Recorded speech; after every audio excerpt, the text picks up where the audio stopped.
everyone, welcome back. It's Moa, aka Swedish Whiskey Girl, and today we are going to try one of my little whiskey pouches that came with my subscription from Whiskey Me, which I'm really enjoying, and I've just swapped from the Scotch whiskey subscription to the international one, and now it's time for an American whiskey.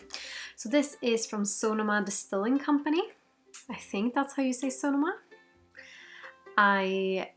I don't know why, it just seems like a weird word to me today, so if it's wrong, I'm very sorry. But yes, so it is located in the Sonoma wine country. I think one of the first distilleries located there, and this popped up in 2010. Yeah, 2010, as part of this kind of new wave of distilleries in America. It was about 200, I think, that kind of popped up all over the place. So yeah, it's an interesting one. I've never tried anything from them before.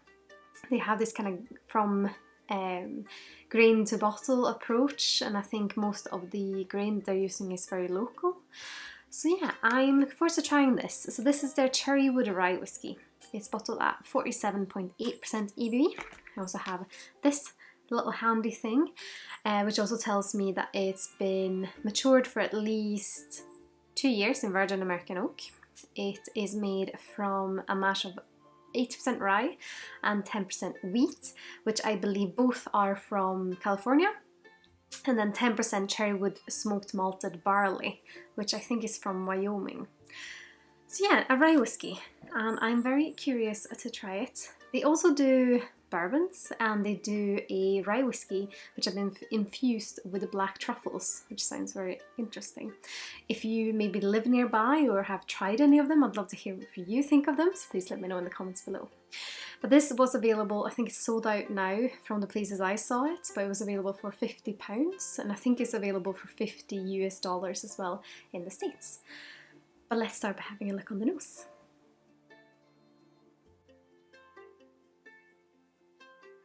Definitely has a rye spice to it.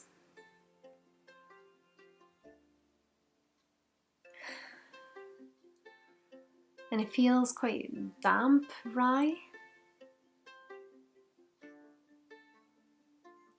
but almost like a pear fruitiness as well. A bit like roasted oats, maybe. There's that kind of combination of being malty, but also a little bit fruity.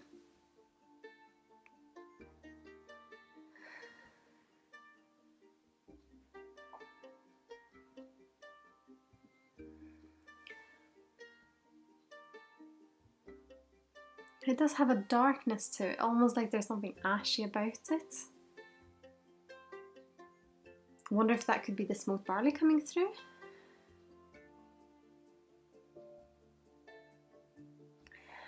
And almost a bit of Christmas time, like maybe cinnamon or cloves.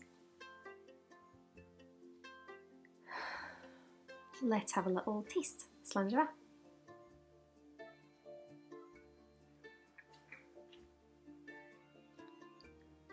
Ooh. That's interesting. It has a spice on the palates, but it's very... how do I describe this? It's very nice. And the reason for that is that it doesn't have a sharpness or a chemical note that I sometimes get in ryes. This more has that fruity tones coming through.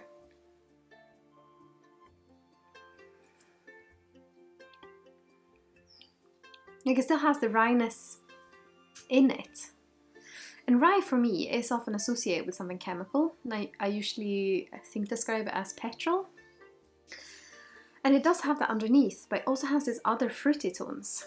And something I forgot to say in the intro is that this distillery, they use copper pot stills, which is of course is what you tend to use in Scotland as well for single malts. And they directly fire their stills, which not a lot of distilleries do. I think it's even rarer in America than Scotland, but I'm not sure exactly how many they do it. In Scotland, for example, you have Glenfarclas, who directly heat their stills. And so does this distillery. It's kind of the old-fashioned way of doing it. I wonder if those copper pot stills bring out more fruity tones because you can't distill it to such a high degree as you can in a continuous still.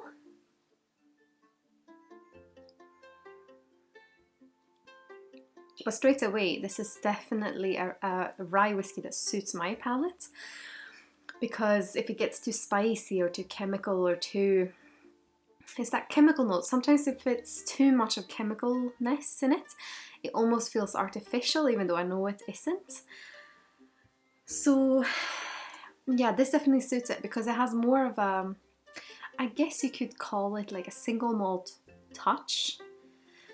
If you are used to drinking Scotch single malts, you'll probably understand what I mean with this fruitiness. Don't know where it's coming from. It might be the double distillation in the pot stills. But yeah, it definitely has that fruity tone, and then it's like the rye is there as the core of it. Yeah.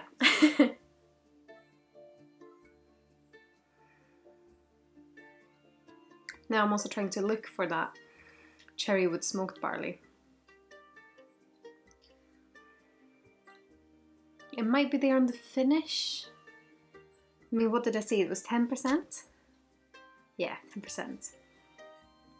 So it's equal parts barley and wheat, because when you do make whiskies without barley, you usually need either to add barley or you need to add enzymes, because you need that for the conversion of starch into sugar.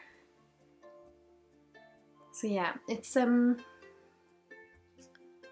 the finish maybe a little bit of a smoky touch. It's more earthy than smoky for me.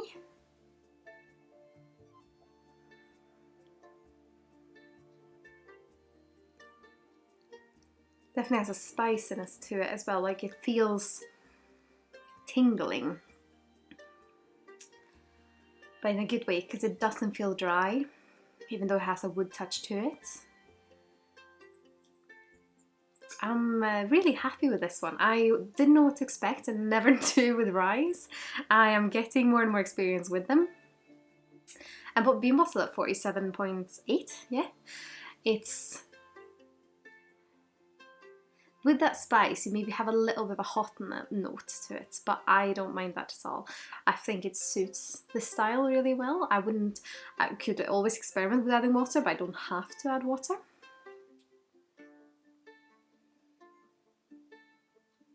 And also for being 2-year-old whiskey, it's,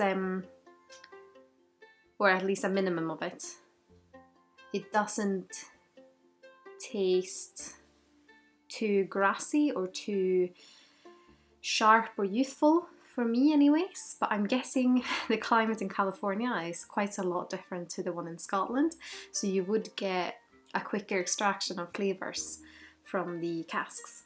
And it being a virgin American oak as well, you get a bigger kick of flavour from those fresh casks.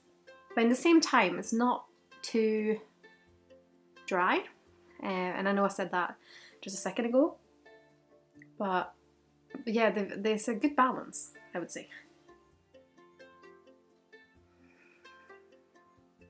And a good proof of that is that I usually take small sips. Take quite big sips of this. I am running out of my glass. And usually I don't finish my drams, I pour back what I haven't finished because I don't want to drink too much. But I might finish this. It is more classical rye on the nose. So for me, I prefer the palate on this one. It's just a little bit more exciting.